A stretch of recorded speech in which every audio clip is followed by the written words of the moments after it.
Beliau udah tinggal di surga, tapi merasa hatinya masih hampa.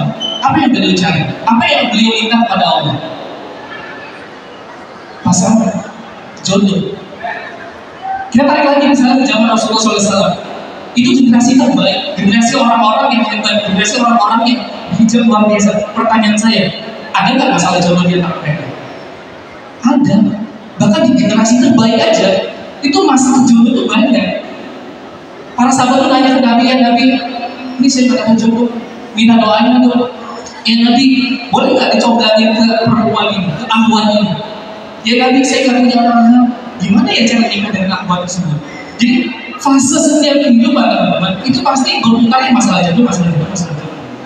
Nah itulah sebenarnya salah satu trigger saya kenapa menulis perihal tema jodoh. Di satu sisi ya, hampir banyak di Al-Quran, di Sunnah, di kitab para ulama itu bahas juga loh masalah kayak patah hati, jatuh cinta, second choice. Apa second choice pilihan kedua? Hubungan tanpa status, memiliki tapi tidak mencinta, itu banyak sebenarnya. Islam itu gak cuma bahas masalah fikih. Teman-teman kalau misalnya ada salah ya di dalam kitab itu, ada namanya cari juga kitab Rodotul Muhibbin, orang-orang yang jatuh cinta, itu karya Ibnu Qayyim, itu bahas masalah cinta. Jadi masalah cinta dalam Islam itu bukan sesuatu yang abu, tapi memang dibahas secara konkret. Nah, tugas saya sebagai penulis itu meramukan kitab para ulama, tulisan-tulisan para ulama. Sebenarnya kalau orang lagi galau gimana sih harusnya dalam Islam? Sebenarnya kalau cinta ditolak, si ahwan ini ditolak perempuan laki-laki atau laki-laki, itu gimana sih cara mitigasinya? Itu kan semua dibahas. Itu yang sebenarnya menjadi trigger utama saya nulis berkaitan dengan jodoh. Di satu sisi teman-teman, saya kasih contoh ya. Kalau misalnya teman-teman berpikir memang ada di kitab para ulama bahas masalah cinta, ada. Saya baru baca namanya kitab Fathul Bari, karyanya Ibnu Hajar Asqalani. Itu ada kisah, namanya kisah Mughis dan Bariro. Mungkin teman-teman santri tahu ya, ini kisah di zamannya Rasulullah. Mughis dan Bariro. Mughisnya laki-laki, Barirohnya perempuan. Nah, mereka ini sama-sama muda dan menikah. Tapi suatu ketika Bariroh pengen menikah. Beliau mengatakan kepada tuannya, siapa tuannya? Saat itu kebetulan tuannya adalah Sayyidah Aisyah. Setelah merdeka, Rasulullah nanya, karena kan kalau di zaman dulu syariat ya, kalau budak perempuan merdeka itu dapat hadiah. Hadiah ini si perempuan boleh milih nih, mau tetap sama suaminya yang muda atau berpisah. Tahu nggak? Mughis bilang apa? Bariroh bilang apa Rasulullah? Ini bahasa hadisnya ya. Teman-teman bisa cari. Dia bilang gini, saya udah gak mau lagi ya Rasul dengan Mughis. Meskipun dia ngasih duit saya banyak, ngasih harta saya berlimpah, saya gak akan pernah mau. Nih laki-laki, dengerin, perempuan itu bukan hanya masalah uang. Kadang-kadang laki-laki terlalu fokus dari uang untuk menikahi si calon. Padahal perempuan itu gak butuh uang sebenarnya. Dia butuh kesungguhan laki-lakinya, keberanian, tanggung jawabnya. Itu bilang Mughis depan Rasulullah ngomong gitu. Dan Bariro bilang kepada Rasulullah. Nah sayangnya mantan suaminya si Bariro, si Mughis itu kamu ya. Si Mughis itu masih cinta sama Bariro. Sampai-sampai ketika Bariro berjalan ke Madinah, ke pasar, diikutin. Nangis, pengen minta balikan. Dan Rasulullah melihat kayak gitu sedih gak sih? Karena kayak, ya Allah ini mantan istilahnya ya, istilah lembutnya, ini mantan ART saya nih, mantan ART istri saya. Kok calon mantan suaminya nangis-nangis di jalan, jadi ngikutin, nangis-nangis minta balikan. Sampai Rasulullah ngomong ke pamannya Abbas, ngomong kayak gini, wahai Abbas, tidakkah kau lihat betapa cintanya Mughis pada Bariro? Karena mungkin Rasul gak enak ya, atau mungkin masa kayak gak enak hati kan. Akhirnya dipanggil si Barirohnya, dipanggil, kemudian bilang, wahai Bariroh, ini bahasa saya nih, kurang lebih dalam bahasa Inggrisnya, ditanya kembali sama Rasulullah, mau gak balikan lagi? Mau gak balikan lagi sama Mughis?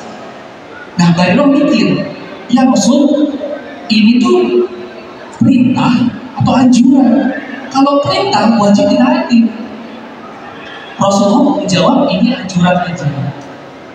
Dan tahu nggak, mugis Bairo ngomong apa? Ini kayaknya Bairo nih tipikal-tipikal apa ngomong gitu. Bairo ngomong gini, ya Rasulullah, saya nggak mau dan saya nggak ada hajat sama dia. Tuh, masalah cinta. Jadi kalau teman-teman perempuan, teman-teman laki-laki yang sedang mencari jodoh, ingat kaidah dasarnya. Setulus apapun kita mencintai seseorang, belum tentu dia tulus mencintai kita. Dan itu bukan tanggung jawab dia. Hanya karena kita tulus cinta sama dia, jangan merasa dia tanggung jawab akan cinta kembali kepada kita. Enggak. Kurang cinta apa? Ya kan? Mungkin kepada Bairo diikuti di jalan-jalan kayak ada orang sampai nangis, sampai nabi itu ibadah. Tapi setulus itu nggak berbalas cintanya. Ini kan jadi kaidah dasar kan? Setulus apapun kita mencintai seseorang, dia nggak bertanggung jawab cinta sama kita. Kan teman-teman gadget kan selalu berpikir gitu ya. Oke, gue cinta sama lu, cinta sama gue. Nggak gitu teman-teman. Matematika cinta tuh nggak gitu. Kadang-kadang 1+1 bisa 1000, tapi kadang-kadang 1+1 bisa 0. Dan ini jadi sentimen buat kita bahwa cinta itu yang menentukan Allah. Kita sebagai manusia cuma bisa mendoakan aja, tapi cinta yang menentukan itu Allah. Kita cuma mendebar geningnya aja nih. Semoga dia cinta sama saya, semoga dia jodoh saya. Tapi yang menggerakkan hatinya siapa? Allah. Mau bukti? Di satu hadis Nabi pernah berkata begini, ya Allah, jangan engkau hukum aku atas apa yang tidak aku kuasai, sedangkan tidak kau kuasai. Tahu nggak konteksnya ini dalam masalah apa? Ini dalam masalah Rasul cintanya kepada Aisyah itu melebihi cinta kepada istri-istrinya yang lain. Jadi kan dalam banyak hadis ya, para istri Nabi itu cemburu sama Aisyah. Karena apa? Karena Rasulullah itu cintanya sama Aisyah itu luar biasa. Sampai Rasul berdoa, ya Allah jangan hukum saya atas apa yang tidak aku kuasai. Ini rasa cinta ke Aisyah ini bukan dari saya. Ini dari engkau yang menunjukkan cinta ini. Maka teman-teman kalau lagi berjuang mencari jodoh, lagi mencoba mencintai seseorang, ya udah kita nggak bisa memaksa seseorang untuk suka sama kita, nggak bisa. Jadi lagi-lagi cinta itu yang menemukan Allah, cinta itu yang menembuskan Allah. Itulah kenapa saya bahas masalah ideal jodoh. Sebenarnya fase jodoh dan masalahnya motornya di situ aja. Ya di ghosting kan, ya nggak dibalas cintanya kan. Dan sekarang kita cari, kita para ulama, kita cari buku-buku gimana sih cara menyelesaikan masalah itu. Kurang lebih gitu, Lisa. Berarti Mas Sebastian bahas soal jodoh emang udah dari dulu udah kayak hal pertama yaitu jodoh ya Mas yang dibahas. Iya sih, meskipun sebenarnya nggak ada niatan khusus bahas masalah jodoh ya. Hanya saya lihat kok setiap saya di fase kehidupan saya berapapun ya, umur 15, umur 20, umur 25, itu kok punya circle selalu ada orang yang punya masalah jodoh gitu. Dan sebenarnya kalau nggak dinasihatin kasihan juga. Ada misalnya si Ahwan ya, ada Ahwan dijanji sama Iwan bakal dinikahin 2 tahun lagi. Saya bilang, kamu percaya sama dia gitu kan? Ini laki-laki bukan siapa-siapa kamu loh. Nah perempuan-perempuan ini seringkali ya, semua perempuan ya itu kan ada orang bilang gini, perempuan itu makhluk yang gak bisa nunggu. Kata siapa? Perempuan tuh makhluk yang paling konsisten, yang paling bisa nunggu asal ada kepastian. Tapi masalahnya untuk menyadarkan dia itu pasti itu susah.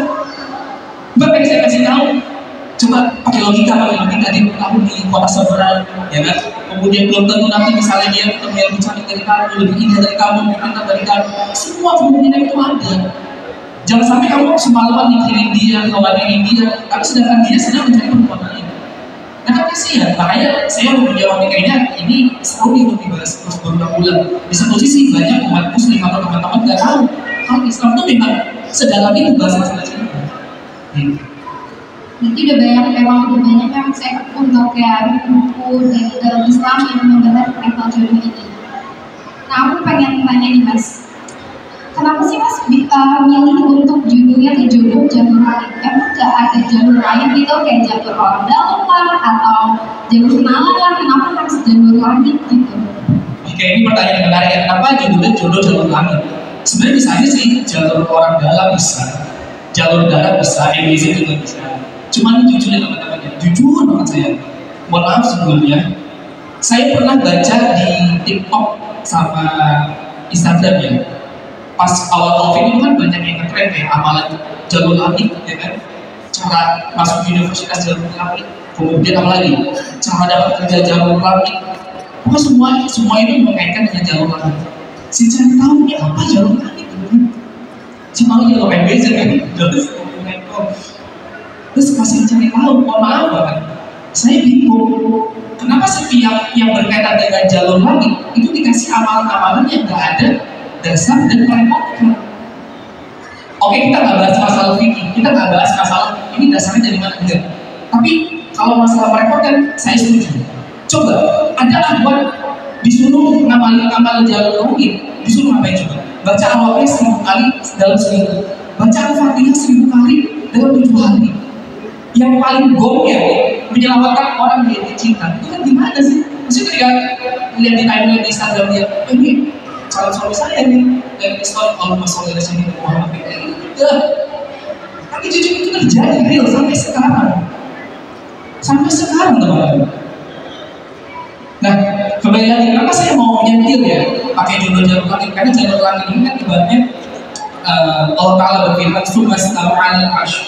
Allah itu bersemayam di atas arsy atau di atas langit. Maksudnya adalah gimana sih caranya teman-teman semua ini untuk berdoa sehingga doanya itu dalam tanda kutip bisa menutup pintu langitnya Allah. Terus balik lagi, kenapa ya ada orang yang doanya ternyata nggak dikabulkan, atau apa sih doa-doa yang membuat doa itu berhalangan untuk sampai ke pintu langitnya Allah?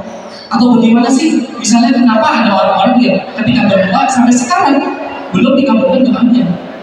Ya udah kita lihat aja historis dalam sejarah. Dan Al-Quran ada nggak sih orang-orang yang testimoninya dikabulkan doanya? Ternyata banyak. Ya udah fokus ke situ aja. Contoh nih, saya kasih perumpamaan yang sederhana. Kalau teman-teman, kalau Mbak Lisa, misalnya mau masuk kampus UI misalnya ya, Mbak Lisa belajarnya sama orang yang udah masuk UI atau yang belum masuk UI? Yang udah masuk UI. Kenapa? Karena ya udah berpengalaman dan dia udah tahu pasti gimana caranya buat masuk. Lebih kredibel. Misalnya atau mungkin ada editor saja, ada Mas Dito. Misal Mas Dito mau masuk UGM Fakultas Kehutanan misalnya, mau masuk UGM Fakultas Kehutanan, gimana ya cara masuk ke kampus itu? Ya dia tanya sama orang yang udah masuk situ ya. Sama kayak doa teman-teman. Kalau teman-teman pengen tahu gimana cara doa teman-teman dikabulkan, lihat dalam Al-Quran.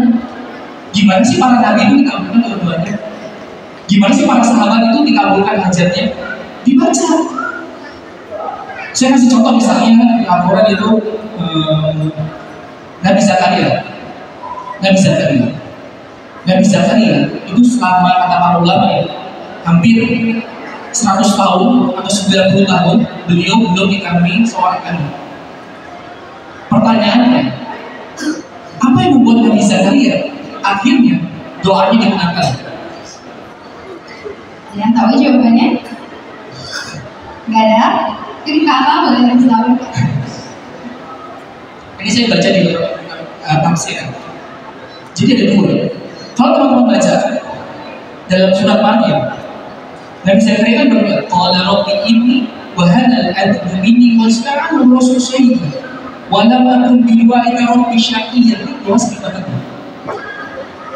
Nabi Zakaria bilang gitu, ya Allah, rambutku sudah putih. Rambutnya sudah putih ya Allah. Wahana al-'adbu minni wa ista'anu rasul sayyidi. Badan tubuhku sudah lemah.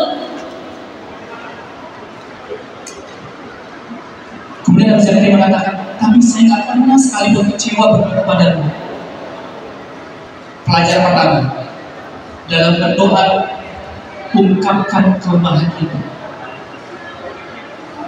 Nabi Zakaria itu mengungkapkan kelemahannya.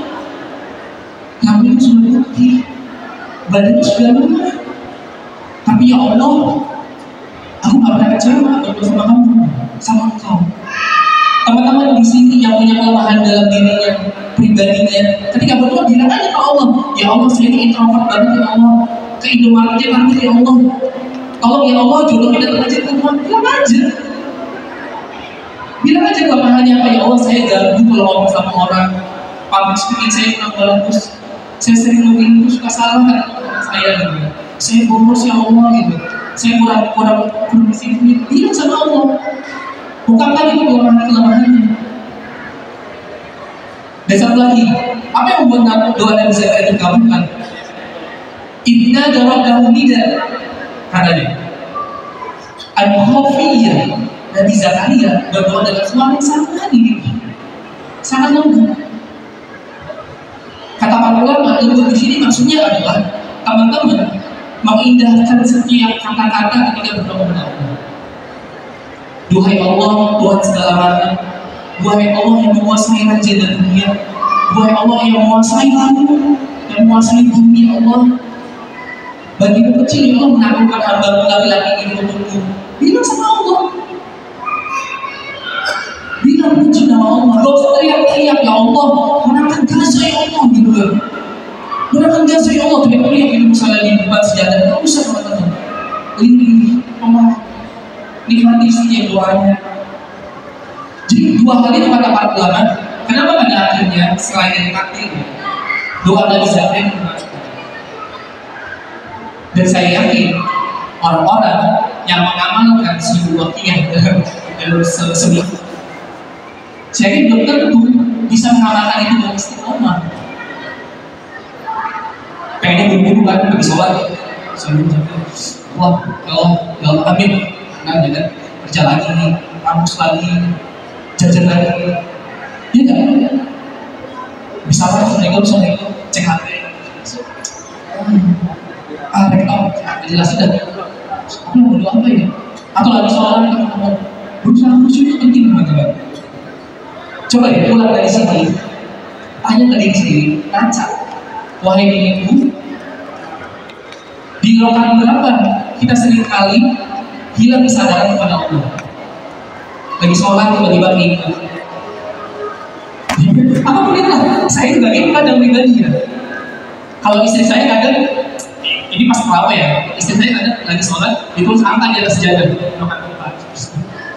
Saya ngapain kamu? Sebegitu nanti malah apa? Tapi memang godaan-godaan ini harus kita lawan teman-teman.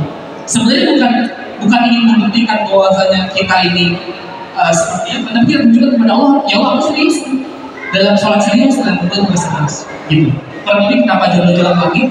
Ya karena ingin mengamalkan bagaimana cara-cara doa, bagaimana adab-adabnya yang saya tulis di buku juga ada adabnya, cara membangun prasangkanya, cara tata cara berdoanya, bagaimana sejenis.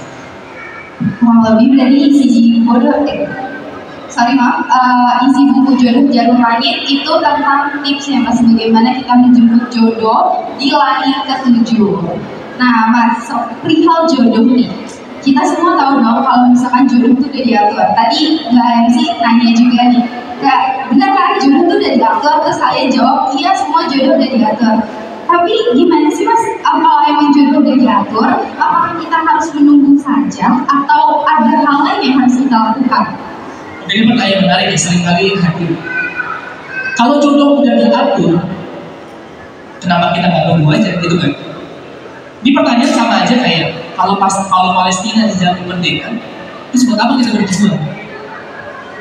Jadi teman-teman, yang harus tetap dilakukan. Tapi semampu kita aja. Berjuanglah dengan segala kemampuan kita, nanti Allah yang menggunakan sisanya. Coba deh baca sirah Rasulullah ketika mau perang itu beliau dan para sahabat musyawarah. Bahkan katanya Rasulullah itu pakai double zirah, double baju perang. Saking ini ikhtiar menang, saking jirohnya ini berjuang dan menang. Buktinya apa? Buktinya ada di perang Uhud, para sahabat ditempatkan di Jabal Rahmah namanya ya, yang dimana di situ para sahabat itu ditempatkan pos masing-masing. Itu kan bukti bahwa peperangan pun harus ada ikhtiar. Kalau Islam benar gimana kan? Bisa nggak Rasulullah ngomong, udahlah tenang aja, pasti bakal menang, gak usah perang. Tapi kan tetap kita harus ikhtiar. saat di Madinah, saat Rasulullah mau dikepung di perang Khandaq. Akhirnya diganti paling biar para kaum Quraisy itu nggak menyerang Madinah. Itu usaha, itu ikhtiar namanya teman-teman. Jadi teman-teman semua, kalau bedakan antara introvert sama males, seringkali dibandingin bersama itu. Saya introvert nggak mau gabung sama komunitas, padahal dia malas aja. Saya punya teman kantor, umurnya yang belum nikah ya, ada yang umur 30 sampai 40 ada yang belum nikah.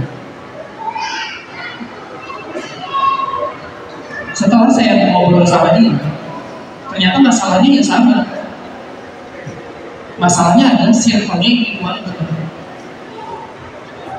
Ya teman kantor, teman ketemu di busway, teman ketemu di KRL, bukan teman sih, yang penting orang-orang di KRL aja gitu. Bukan teman, tapi yang itu aja circle-nya. Tapi adik-adik semua di sini mungkin masih sekolah ya, percaya sama saya, semakin tua, circle teman kita semakin kecil. Nah bahayanya dah, kalau kita males sosialisasi, ketemu sama orang, ya udah orang yang itu aja. Jadi yang paling mudah, sekarang yang paling mudah waktu pertama lagi belajar itu adalah perlu circle-nya. Terutama teman-teman perempuan, gabung ke komunitas A, gabung ke komunitas B, gabung ke komunitas C, nggak apa-apa, gabung aja. Rasulullah itu dalam kitab Al-Islam punya 2000 sahabat perempuan. Artinya apa? Ya kalian boleh berinteraksi. Seringkali kayak perempuan ini dianggap kayak udah gitu aja, gak usah keluar, gak usah main. Nah nantinya jodoh gimana? Ya kalau takdirnya jodohnya datang ke rumah, kenapa bisa jodoh di luar? Ya dia kan harus tetap menjemput. Baca kitab Al-Islam, Rasulullah itu punya 2000 sahabat perempuan. Artinya Rasulullah juga berinteraksi dengan para sahabat tadi. Artinya teman-teman perempuan boleh berinteraksi, ikut komunitas belajar, ikut komunitas mungkin menjalin segala macam, tapi circle-nya luas. Dan ini teman-teman, Allah nggak pernah sekalipun memuji orang yang setiap hari di masjid berdoa, bersujud. Allah nggak pernah. Gak pernah ada satupun ayat di Al-Quran Allah memuji orang yang cuma sholat di masjid, ngaji di masjid, pulau di masjid, gak ada. Tapi apa yang Allah puji? Yang Allah puji adalah laki-laki yang keluar berdagang, nafkahi anak istri tapi gak lupa sama Allah. Artinya apa? Kalau ini kita keluar, kalau ini kita ikhtiar. Oke, jodoh sudah ada. Tapi pertanyaannya, apakah jodoh itu datang ke kita atau kita datang ke dia? Masih misteri. Gitu. Adi akan bahas panjang lagi, sebenarnya ada juga sih kayak perdebatan imam dengan muridnya terkait apakah rezeki itu datang ke kita atau kita mengambil rezeki itu akan panjang, tapi kita lanjutkan lagi. Nah, perihal menjemput jodoh nih Mas. Kan tadi Mas bilang kalau misalnya kita diam aja, jodoh belum tentu datang ke kita. Gimana sih Mas caranya? Sedangkan dalam Islam perempuan dan laki-laki aja tuh gak dibolehkan pacaran gitu. Dimana dan ada salah satu cara untuk mengenal calon pasangan yaitu dengan ta'aruf. Mungkin banyak dari kita ini masih bingung konsep ta'aruf itu kayak gimana sih dalam Islam. Mungkin Mas boleh jelasin konsep ta'aruf dalam Islam itu seperti apa sih? Oke, sederhananya ini teman-teman. Ta'aruf itu kan saling mengenal ya. Saling mengenal.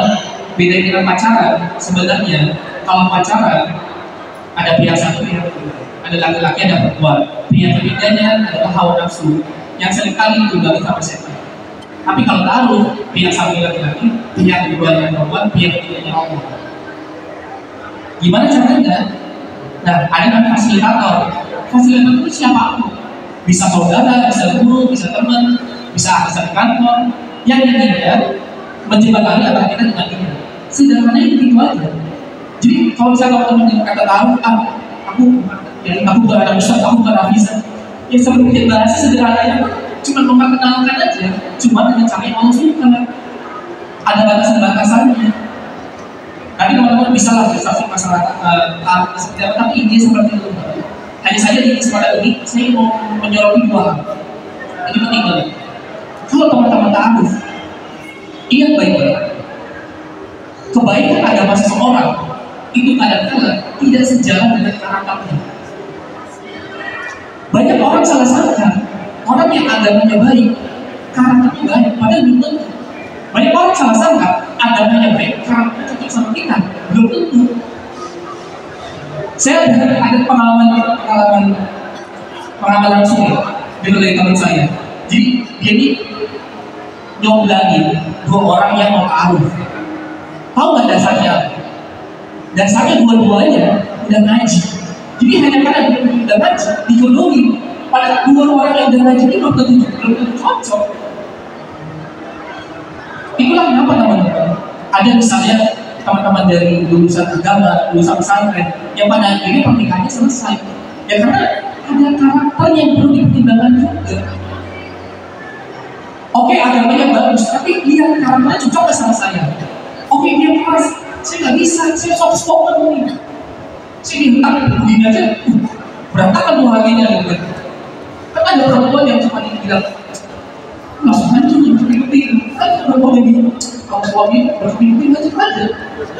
Tapi ada istri yang bilang, apaan sih kamu? Sampai ada gitu. Jadi teman-teman, oke, proses pertama agama bagus. Yang kedua lihat karakternya. Lihat karakternya, cocok gak sama saya? Pernah jadi di zaman Rasulullah. Ada perempuan dari Fatimah binti Qais. Dia dilamar sama dua laki-laki, namanya Muawiyah sama Abu Jahal. Ingat-ingat ya, Muawiyah dan Abu Jahal ini orang-orangnya sama-sama soleh, sahabat, ini dia sangat. Tapi Fatimah bingung, ini siapa? Ya, hanya kan Rasulullah. Tahu nggak Rasulullah jawab? Rasulullah ngomong ini, kalau Muawiyah dia miskin, tapi terlalu nggak cocok sama kamu. Bila Fatimah seperti itu. Kalau Abu Jahal dia kasar, sekalipun kalian nggak cocok sama kamu, pilihlah yang sama. Jadi tiba-tiba Rasulullah kasih saran satu orang yang nggak ada di dunia. Artinya apa teman-teman? Ternyata Rasulullah itu nggak melihat cuma agamanya, tapi karakternya. Fatimah ini nggak cocok dengan laki-laki yang terlalu lugu, dan nggak cocok juga dengan laki-laki yang terlalu kasar atau terlalu keras. Itu dijelaskan dalam kitab hadis. Jadi ketika ada dua laki-laki disandingin, Rasulullah nggak ngomong gini, oke, Muawiyah, kamu berapa juz? Cuma 15 juz. Oke, Abu Jahal berapa juz? Juz 30. Dia yang 15 juz lagi itu. Rasulullah mengajarkan dia karakternya. Kata Rasulullah, baiklah pilihlah yang sangat tinggi. Karena dia yang cocok sama kamu. Ini juga teguran untuk ayah ibu semua di sini. Jangan sampai kita ngeliat, oke, ini lulusan Al-Azhar, ini lulusan dia cocok gak sama anak kita? Karakternya pas gak? Cara mengambil keputusannya, cara dia bicara, cara bercanda, cocok gak sama anak kita? Itu dipertimbangkan juga. Jadi satu itu karakter, yang kedua adalah teman-teman, kalau kita ta'aruf, jangan terlalu bahan itu. Banyak orang yang baru ta'aruf, baru kenalan, langsung upload di medsos. Langsung aku bikin caption macam-macam. Terus lagunya mungkin lagu Islam di zaman sekarang ya. Terus bikin caption macam-macam, berbola-bola lah. Saran saya tahan dulu. Saya udah banyak kasus. Yang saya tangani sih karena saya laki-laki ya. Ada satu, ini baru banget sekitar 3 bulan yang lalu. Jadi teman saya ini sahabat saya taruh sama perempuan. Tapi nggak sama saya, tapi sama gurunya dia. Cuman saya jadi pihak ya nasihatin dia lah. Nah, dia cerita setelah dia ketemu sama si calonnya update di WA, bikin caption happy tears. Happy tears itu maksudnya kayak bahagia ya. Kayak, wah, udah oke banget nih sama teman saya ini. Tapi 2 minggu kemudian ternyata teman saya batal sama si karena merasa gak cocok, kan kasihan. Udah happy tears, tapi jadi sad tears kan. Artinya teman-teman perempuan, oke, kalian perasaannya menolak tahan dulu. Laki-laki juga sama. Kalau laki-laki, itu supaya pamerin ke teman-temannya, gue bisa ketemu cewek ini, oke gak sih? Itu bisa apa-apa. Yang mana ini bercanda? Iya nih, kalau saya lihat cakep, mancuk, kayak artis, kayak Inara misalnya. Gak usah gitu, gak usah pamer. Tahan dulu. Sampai nanti nikah, sampai nanti nikah gitu ya. Jadi 2 hal itu teman-teman. Ketika ta'aruf yang ingin saya tekankan, satu yang karakternya. Dan ingat-ingat ya, agama seseorang itu baik, belum tentu cocok karakternya dengan teman-teman. Oke, agamanya baik, tapi anaknya cocok nggak sama saya? Tanya ke dia, kamu kalau lagi marah seperti apa sih? Kamu kalau lagi marah diem nggak? Kamu kalau lagi marah ekspresinya gimana? Kamu kalau punya masalah suka menyelesaikannya setelah masalah tersebut atau dipendam? Itu harus benar-benar dikonsep. Saya nikah, tipikal saya kalau punya masalah sama istri harus diselesaikan malam itu juga. Tapi istri nggak bisa, dipendam terus, dipendam terus. Saya maksa, ayo selesai sekarang. Aku nggak bisa ke kantor, karena kepikiran kan. Kalau diselesaikan sekarang, dia nggak bisa, dia diem aja, diem aja. Jadi di awal pernikahan ada sebenarnya itu. Dia kalau marah diem, saya kalau marah ngomong. Tapi setelah bertahun-tahun berlalu ya akhirnya ketemu jadi tengah. Artinya teman-teman nanya sama orang-orang yang udah nikah, kalau misalkan calon saya sikapnya begini, gimana sih pandangannya? Kalau dia punya temperamennya seperti ini, kalau lagi marah seperti itu, kemudian kalau misalnya dia ngabisin waktu weekendnya seperti dengan teman-temannya yang mungkin teman-teman gak suka nongkrong, dia suka main futsal sampai malam, pakai jersey MU misalnya, itu cocok nggak sama saya gitu. Itu jadi hanya saya yang kita. Berarti kita memang harus cari sesuai dengan karakter kita dulu ya Mas. Tapi seringkali orang perempuan ya dari kita sering ngerasa kalau misalkan kita harus cari jodoh yang setara. Setara dalam hal karakter itu juga harus sama nggak sih Mas? Iya, jadi makna sekufu teman-teman itu nggak cuma hanya masalah agama, tapi masalah karakter, masalah apalagi ya, masalah dengan budaya di keluarga itu juga harus sekufu. Masalah ekonomi, saya pernah dapat cerita begini, karena banyak yang masuk di IG dan komentar. Ada seorang perempuan, istri, ceritakan saya begini. Ini teman-teman, saya nggak bermaksud ya, tapi teman-teman ada dimana aja. Si perempuan ini bilang, saya cukup menyesal menikah dengan suami saya yang sekarang. Dulu saya terlalu cinta. Hanya saja saat itu saya pikir semua akan baik-baik saja. Karena dua pasangan ini, pasangan ini itu beda kelas ekonominya.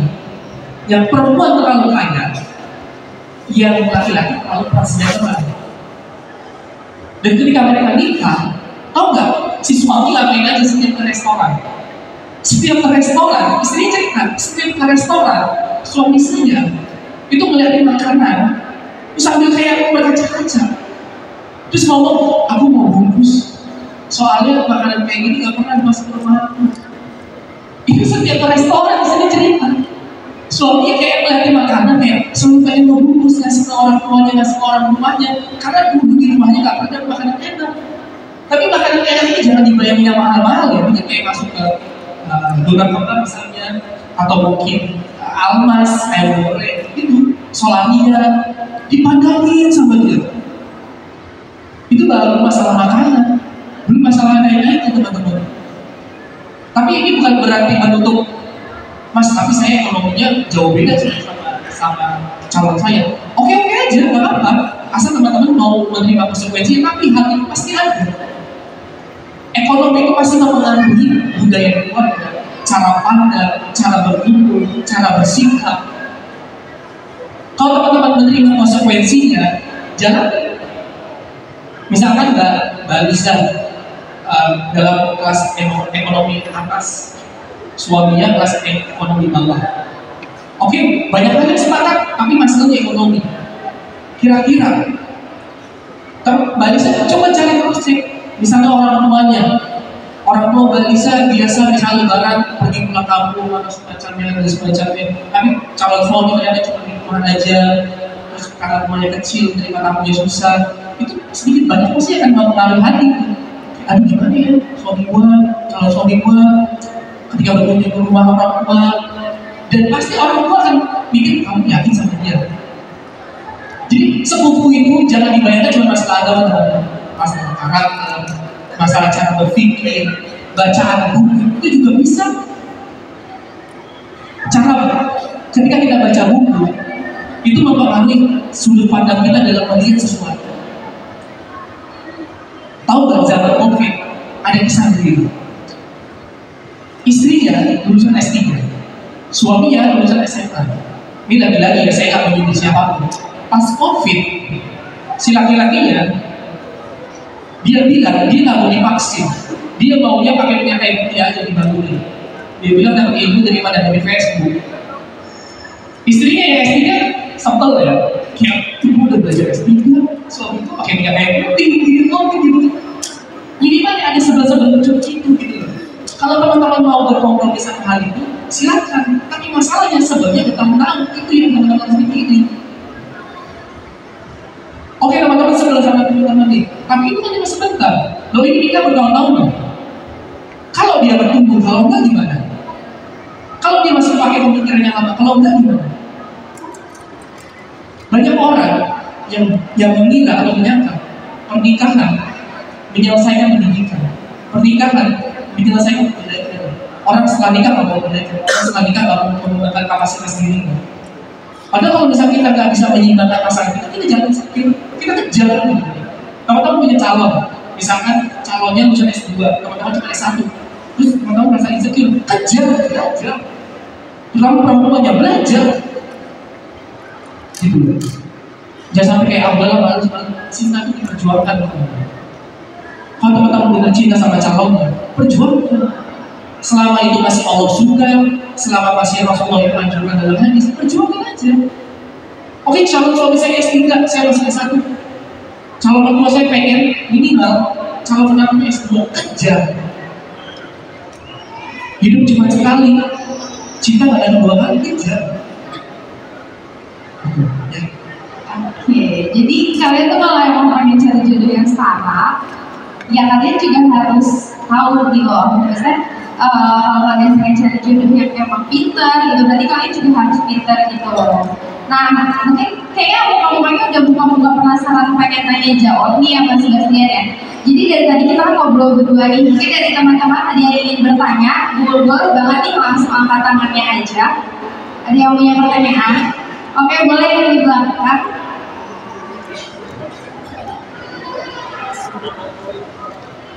Boleh ke depan aja.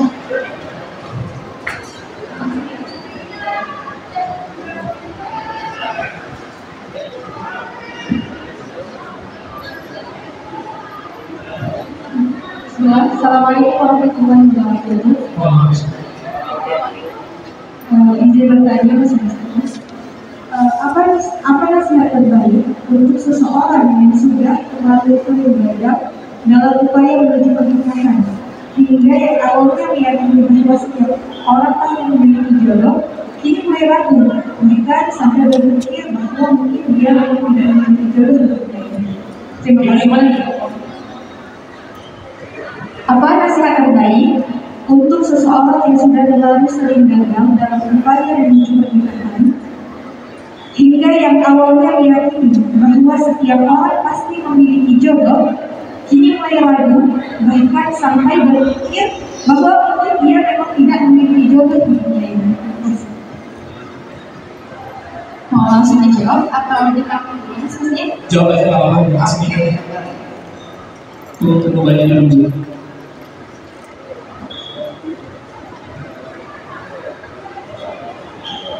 Oke, pertanyaannya ada akhwat yang mungkin seringkali putus asa ya, tapi ikhtiar nyatakan ada menunggu masalah jodoh.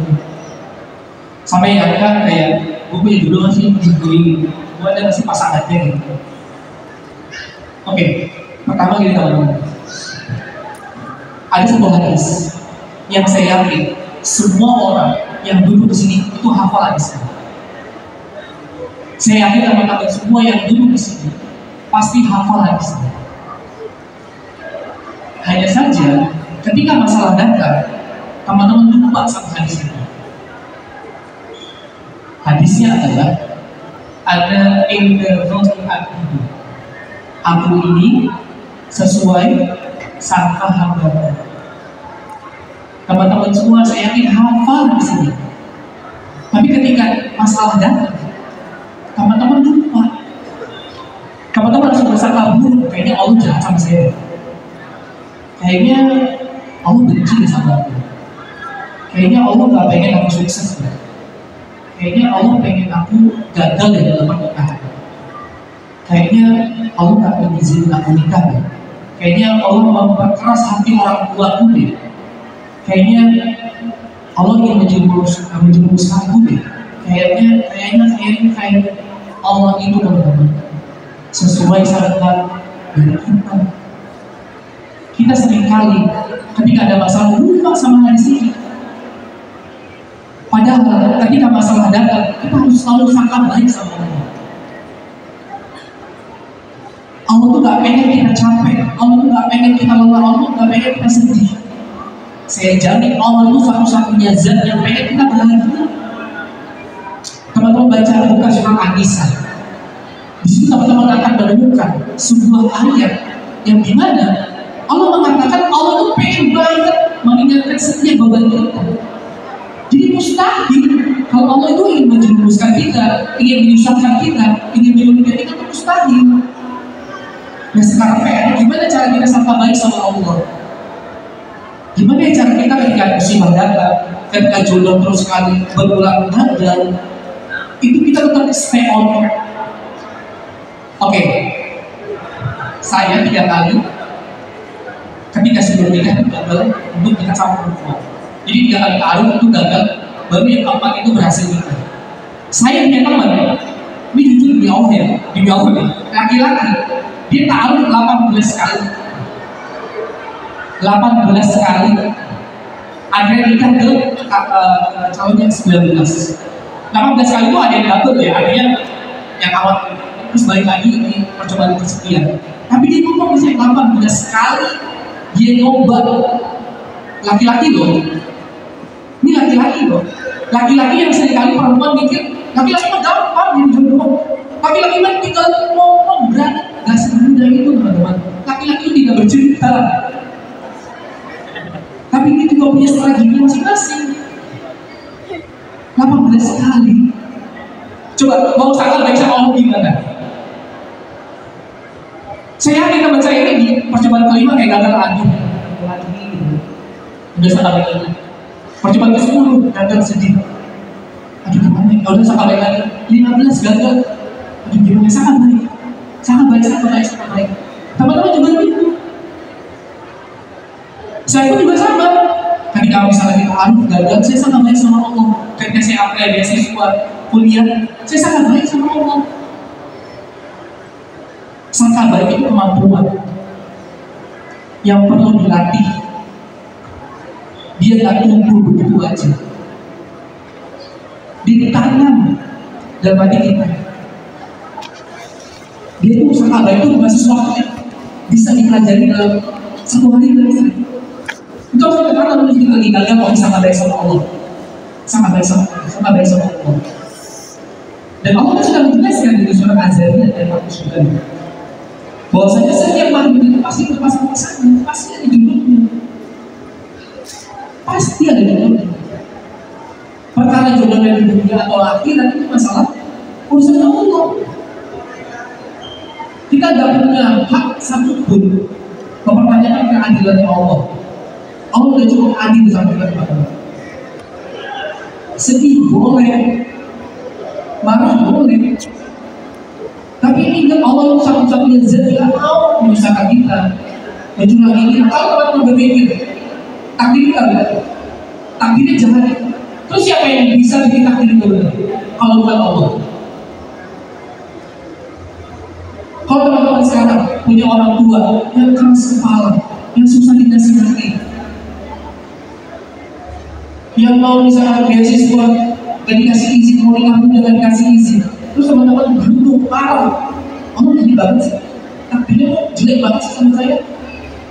Kalau teman-teman punya circle 6 orang, 5-5 udah nikah semua, teman-teman saya umur 31, 32, 33 belum nikah, marah sama Allah. Pertanyaan saya, terus siapa yang bisa bikin takdir lebih baik jauh dari Allah? Gak ada. Jadi sangka baik teman-teman. Sangka baik itu kemampuan. Harus tujuh nanti yang bayar yang bertanya sesuatu itu sangka baik sama Allah. ketika lagi susah sangat baik Allah gitu. Gak mungkin Allah mempercayai aku lah pasti bismillah. Saya itu juga masih belajar. Ketika naskah saya menolak sama Yoko direvisi gitu, masih direvisi ini sangat baik. Dalam rangka memperbaiki naskahnya sangat baik. Jadi katanya semoga menjawab pertanyaan. Oke, jadi mulai sekarang kalau misalkan ragu nih, kita ragu kalau misalnya jodoh kan ada yang datang, berprasangka baik aja nih sama Allah ya teman-teman. Mulai sekarang kita mulai berprasangka baik sama Allah. Jadi ada lagi yang ingin bertanya teman-teman? Oke, boleh yang di belakang dulu bertanya.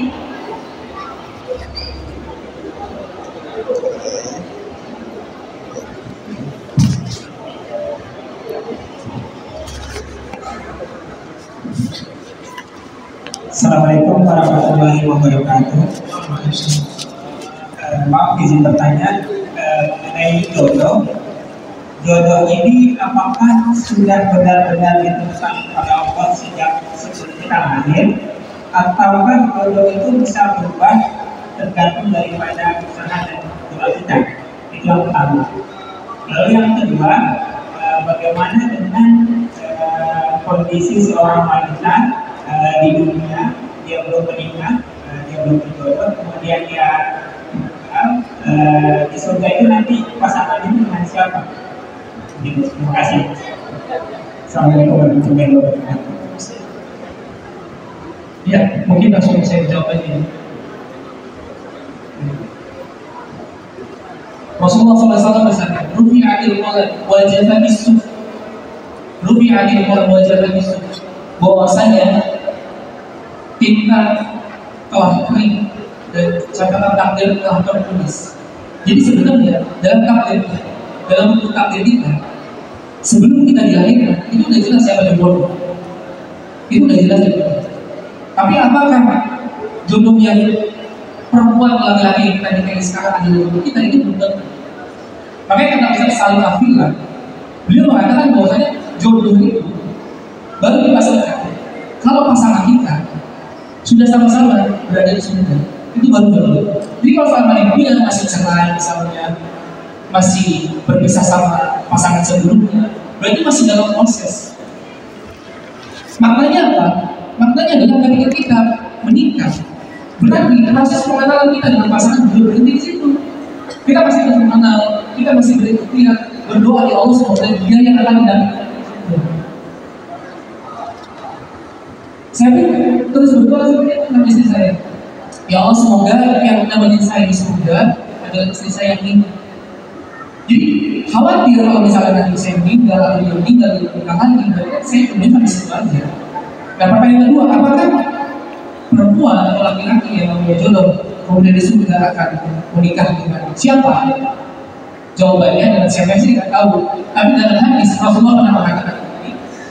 Teman-teman pasti tahu ya hadis terkait nenek-nenek ya yang mau surga, kemudian Rasulullah berkata bahwasanya di surga itu ada nenek-nenek, artinya bangga istilahnya masih muda semua, karena ketika kita ke surga nanti dalam kondisi umur kembali kita sekitar kemudian beliau 40. Tapi dari selain Rasulullah mengatakan bahwasanya di surga itu dari itu, artinya semuanya berpasangan.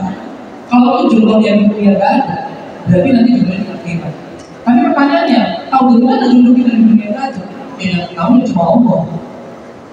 Kalau orangnya ya, katakanlah orangnya misalnya punya kelainan mental, mungkin ODGJ segala macam, ya mungkin Allah tak dengan dia berjodoh. Tapi ketika di akhirat Allah bukan dengan jodoh. Kurang lebih begitu. Sudah terjawab, Mas? Oke, kita buka satu pertanyaan lagi ya. Buat Mas yang di belakang lebih dulu ya, Pak.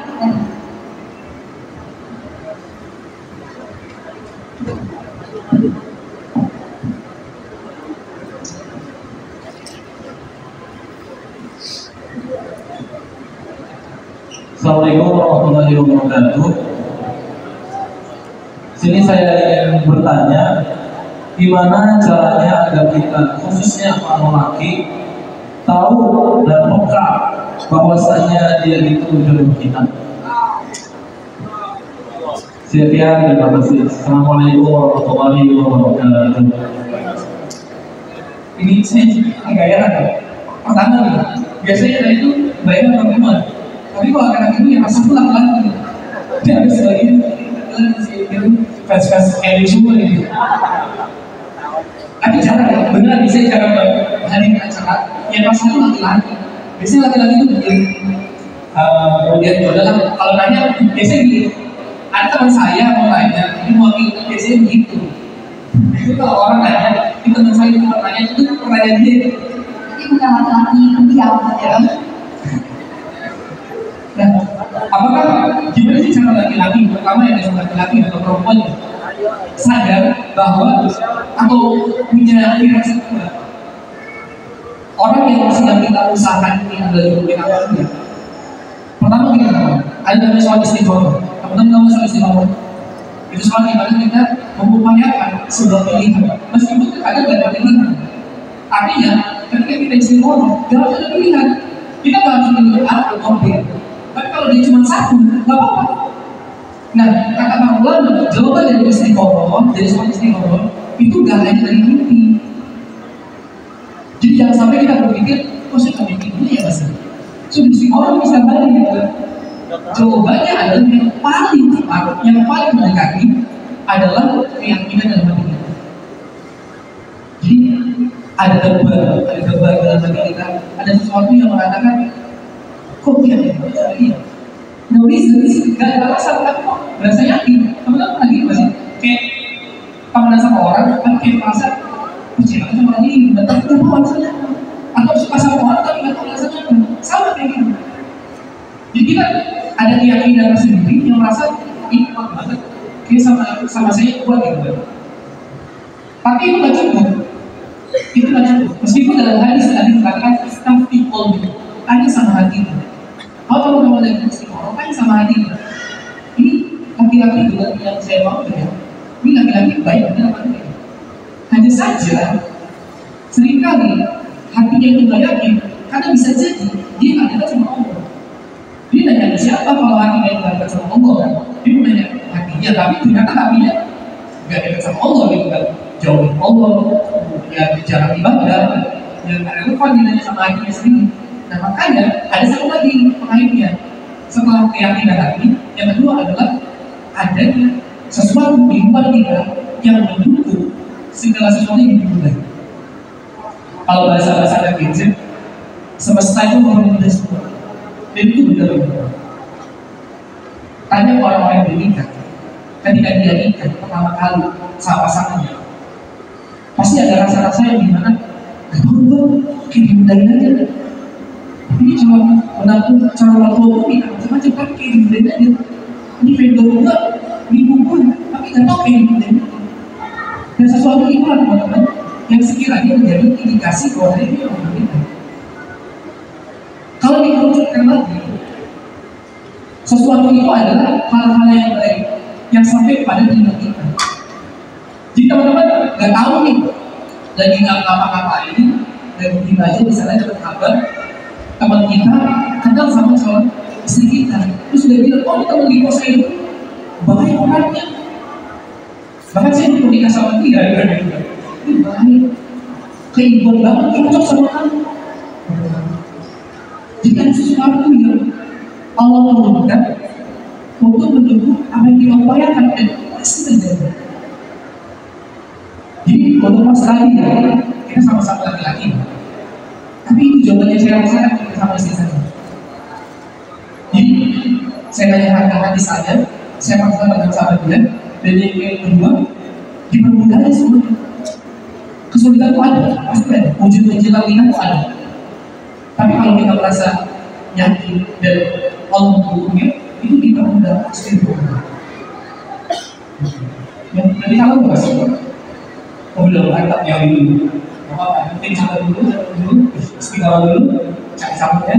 Biasanya kalau laki-laki lebih tenang biasanya. Mereka lebih tenang karena udah biasa kencang gitu kan. Jadi kalau masalah jodoh kita harus sebentar dulu. Perempuan ini yang ada tenang. Di umur sekian, lihat pertemanan, udah mulai bisa dia aktif story, bright video gitu apa gitu. Tapi tenang tentang perempuan ya. kalian dalam takdirnya Allah ini nggak sendiri. Nggak sendiri. Ibunda Khadijah itu baru mendapatkan suami terbaik umur 40. Jangan melihat perempuan yang menikah itu berarti perempuan yang lebih soleh, lebih baik dari kita di hadapan Allah. Belum tentu. Belum tentu. Kita seringkali lihat teman kita menikah merasa kayak Allah tuh ngasih kamu ya.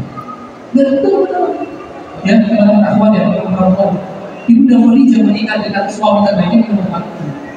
Jadi teman-teman nggak sendirian di dalam takdir itu. Tetap sabar bersama Allah, tetap circle yang baik sama teman-temannya, tetap ikhtiar dan berusaha. Itu baik. Oke, teman-teman gak kerasa banget nih kita udah ngobrol selama 1 jam. Tapi tenang aja buat teman-teman yang mau bertanya atau ngobrol bareng Mas Bastian, nanti bisa banget kunjungin saya waktu buku atau kalian mau beli buku Jodoh Lagi, bisa di belakang situ udah ada untuk bisa kalian beli langsung. Kalian juga bisa minta tanda tangan langsung sama Mas Bastian atau foto bareng Mas Bastian. Nah, sebelum kita tutup, mungkin Mas Bastian punya pesan penting gak sih yang ingin disampaikan kepada kita yang sedang menunggu jodohnya? Oke, untuk siapapun yang masih sendiri ya, perempuan, laki-laki, fokus aja lah, fokus. Allah itu menyanyikan jodoh dengan kata rezeki dalam sebuah hadis. Jadi yang namanya rezeki itu udah pasti ada. Kita nggak akan mati sampai rezeki itu nyampe ke kita. Kita kalau udah tahu siapa laki-laki yang kasih pembantu, siapa jodoh kita yang mana, di kota apa, kalau udah tahu. Tugas kita satu kesalahan ini. Kedua, kita ikhtiar sama kita. Ya, kita ikhtiar sama kita. Dan saran saya ini, cari dulu. Di zaman sekarang ya, cari dulu, cari teman, cari orang yang lebih bijak dari kita. Cari teman yang lebih bijak dari kita, cari guru yang lebih pandai sama kita. Kenapa? Karena saya temui orang-orang yang lagi ikhtiar sama jodoh. Dan orang ini berkata sama orang yang berumah tangga ya. Mereka sampai nggak punya duit, ketika punya masalah, lagi kemana? Medsos.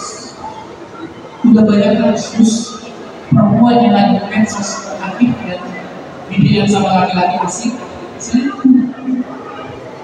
Pertanyaan saya, kebiasaan dia cerita di medsos tiba-tiba aja atau pasti itu udah dari dulu. Pasti udah dari dulu. Tapi yang benar butuh bingung benar. Kalau teman-teman, bahkan di rumah tangga, mau cerita kalau punya masalah di rumah tangga, seringkali misalnya ada kasus KDRT. Orang-orang pada cerita, ada yang di KDRT. Mbak, kenapa dulu nggak cerita? Mbak, kenapa dulu nggak curhat? Kalau di KDRT sama suaminya, yang baru yang diucap sama suami kepalanya. Terus ada juga beberapa sahabat yang sama kasusnya. Jodoh melindungi bapak suami. Padahal ada hal-hal yang kalau ada masalah di rumah tangga cerita. Sahabat Nabi ada perempuan, seorang istri yang gak dikasih nafkah sama suami. Cerita dengan Nabi, suami saya ada duit, tapi saya gak kasih. Boleh gak Nabi nafkah itu? Cerita Nabi, kan boleh. Ya gak dibolehin, cerita masalah hubungan aja. Tapi yang punya butuh gitu. Saya kasih tahu, ada satu alasan. Ini biar di cara berpikir kita terus. Ada satu alasan. Kenapa ada seorang laki-laki bisa mukul istrinya, bisa ngintip istrinya, bisa nampak istrinya? Pengakuan dia, ketika dia punya masalah, dia nggak punya tempat untuk cerita karena dia nggak punya duit. Akhirnya dia cerita ke tongkrongannya, ke teman-temannya, terus teman-temannya kasih saran kayak gini. Gue mau jadi ini, gue pukul istri gue, tuh jadi ini. Udah gitu sampai situ. Akhirnya kejadian, akhirnya nggak mikir, bener juga ya, gue tidak sama istri gue direndahin, dipukul, gara-gara apa? Kesalahan gue itu. Teman-teman kalau mau nikah, kalau ceritanya punya guru tadi, siapa ustadznya? Kalau kita punya ustadz, siapa teman-temannya? Tanya itu ngaruh banget. Kalau kalian punya masalah, sedikit banyak cerita sama mereka. Bayangin kalau teman-teman punya masalah sama suami cerita sama teman-teman yang punya masalah kayak gitu, terus teman yang bilang, itu aja saja. Masa ada itu suami diinjak, pukul dia, pulang itu bisa. Itu jadi masalah rumah tangga itu ada di kamera yang ada di kameranya, bahkan dari sebelum nikah juga ya. Jadi orang Muslim itu menurut namanya sangka baik sama Allah, kemudian terus ikhtiar, dosa kisah, dosa khawatir, dan berusaha selamanya. Nanti kita ngobrol-ngobrol lagi dari Ustaz Haikal dulu, menurut saya nanti kita mau bincang-bincang silakan. Ya, nanti kalian bisa langsung kunjungin aja channel Hibabu untuk bincang-bincang bareng Mas Sebastian. Sebelumnya terima kasih banyak Mas Sebastian untuk ilmu baru serta sharing-sharing ini kepada kita semua. Dan aku juga mengucapkan terima kasih kepada teman-teman yang sudah mengikuti sesi talk show dari awal sampai akhir ini. Akhir kata, aku mohon maaf apabila ada kesalahan kata atau perbuatan yang kurang mengenakan. Aku Siti Nurhaliza pamit undur diri. Wassalamualaikum warahmatullahi wabarakatuh.